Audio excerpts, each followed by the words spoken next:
It's got its name from washing the sheep in the river before they shore them. That's how it got Woolbrook. Yeah, Ken Robson, born in Tamworth, grew up in Woolbrook, and been there all my life up till about 11 years ago. And I suppose I spent 57 years in Woolbrook.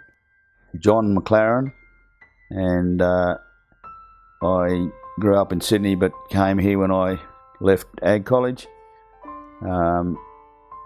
which was not in 1963. We bought Nursedane and started a merino stud here.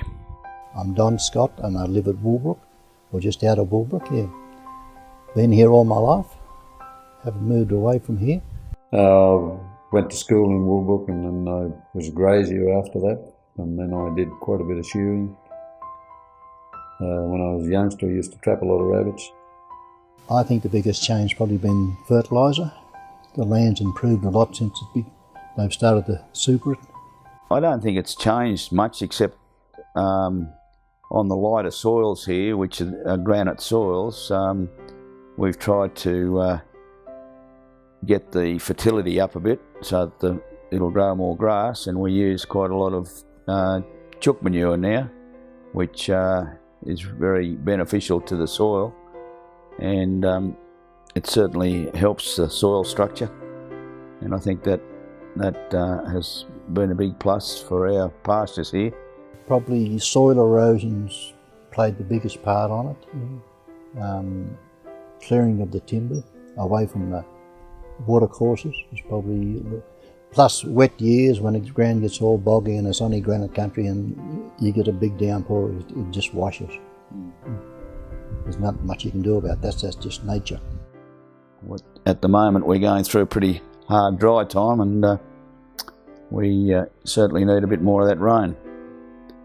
But on our other place, which is over on the eastern side of Walker, it gets quite a lot of the coastal rain, and which is about a 60-inch rainfall, which is great for growing grass for the cattle, and it probably links in very well with this place to have the two places. Well, it was, there were a lot more people around, a lot more rural workers. The railway was strong. There was a gang of fettlers. They were based here and they worked on the railway line, replacing sleepers and whatever else they had to do, yeah. A lot of the youngsters moved out of the area to get sort of better jobs, and that type of thing, and there's nowhere near as many people work in the area now to what there used to be.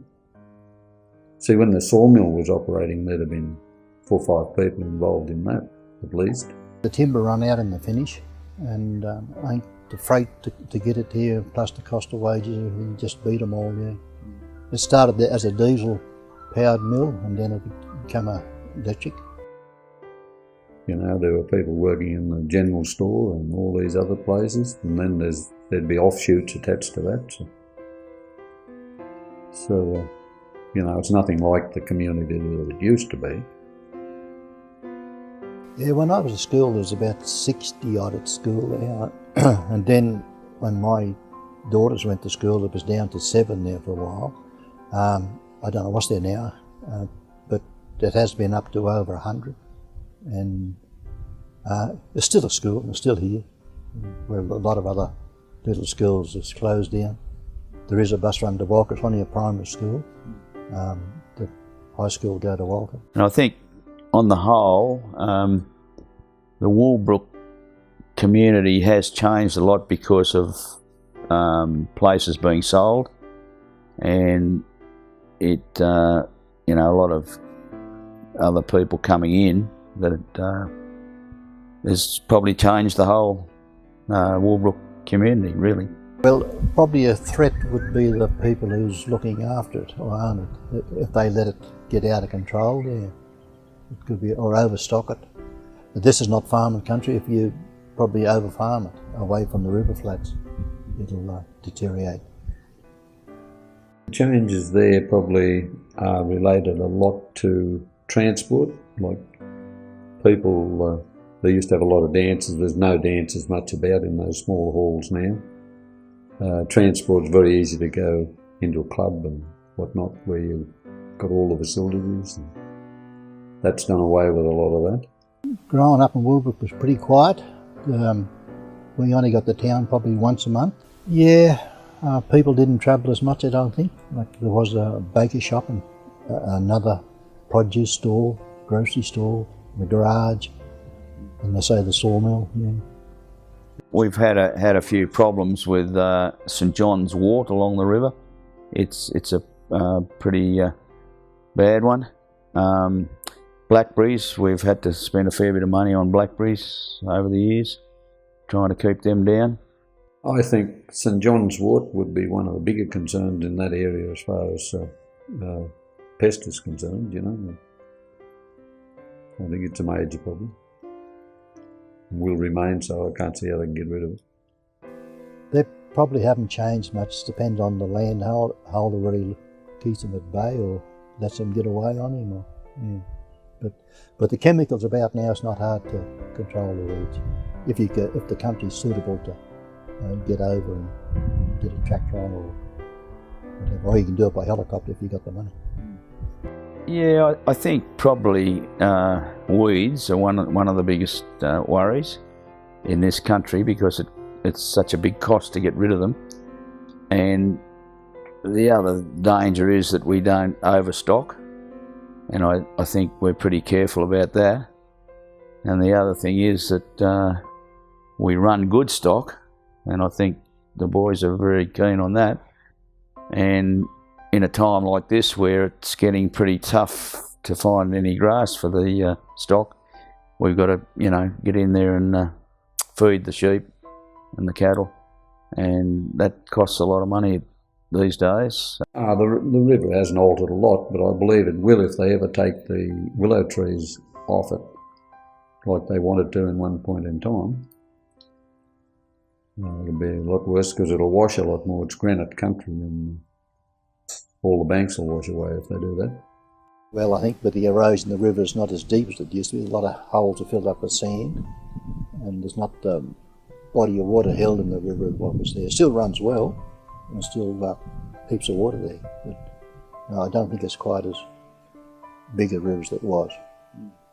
But they're a great thing for the banks of the river, because they help compact the soil and hold the soil in flood time. Plus they're a good thing for fish. The bird life is not about, probably because the trees are not around. Fish, there's not as many fish in the river as there used to be. Once you could go down and catch a fish after I went out from school. Now I think it's nearly a day's job if you can find them even. Yeah, no. A lot blame the fertiliser on that, but I don't know. I think it's just what's happened all over the world. Same in New Zealand, I believe, too. I love fishing, but I never had time much to go. But yeah, I did occasionally go, and we caught a few, not a lot, but we did catch a few. Yeah, there's good fish in the McDonald River, trout, but again, they're getting a bit of the old carp seem to be coming up from the lower reaches and not helping the trout, but we used to fish quite a lot when we were a bit younger, but we seem to have got too busy now to even fish. We have put some fish in some of the bigger dams here, and we lost them in the last big drought, but we've stocked them up again, and hopefully they'll grow. No, I think what was done back when I was a kid is different now. Like when I first started actually it was my mother's property, it was handed down from her father. When I first started, we used to drench with arsenic and bluestone, all that, which is now banned. Yeah. Like I say, the drenches now, they're totally different. Stock do better. Yeah. I think the drenches that they used up until fairly recently have been a lot better than what we had, but now I think we're getting a worm resistance problem, which is creating problems right around.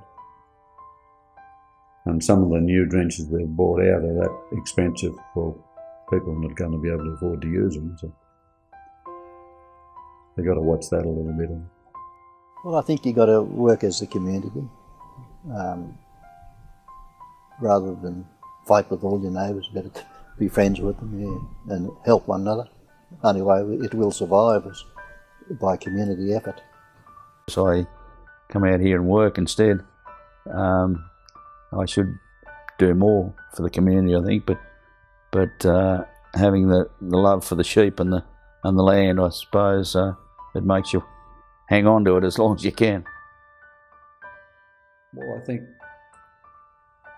you've got to manage the land in such a way that you've got to get rid of a certain amount of fire material, haven't you? You know, if you don't get rid of that as you go, well, you'll create a big problem.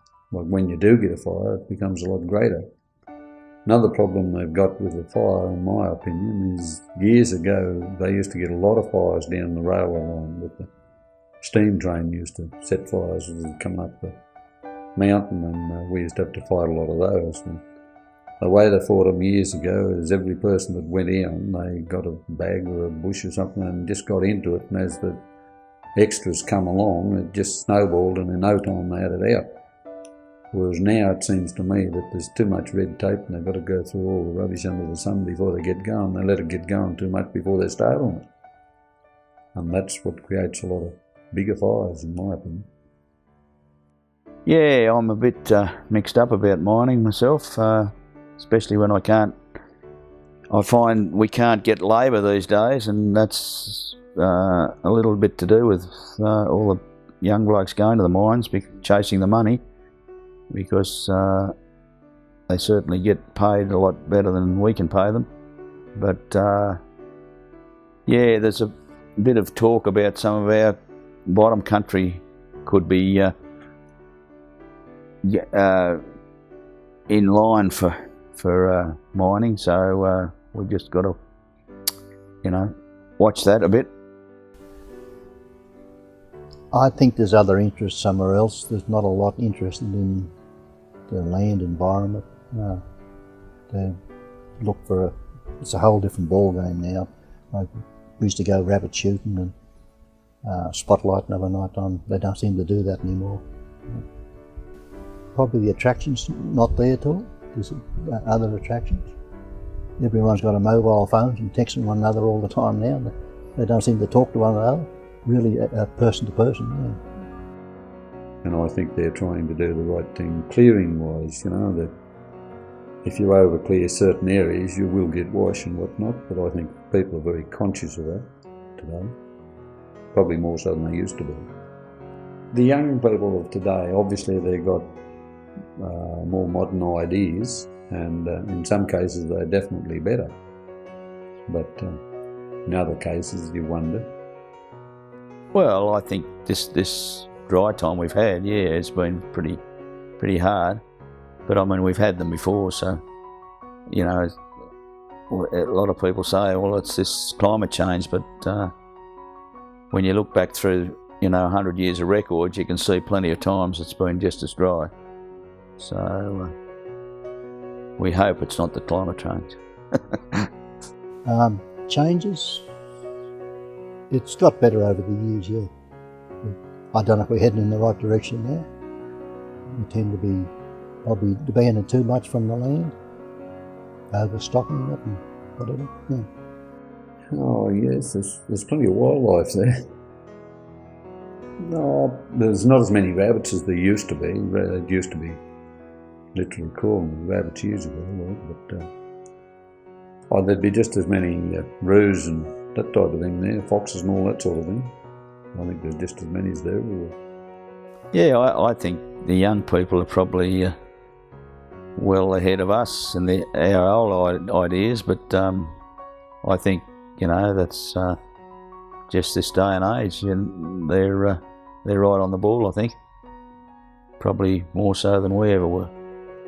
Oh yes, you've got to look after the land. If you don't look after it, it's not going to look after you. So that was always my ambition, to leave it better than what I started with.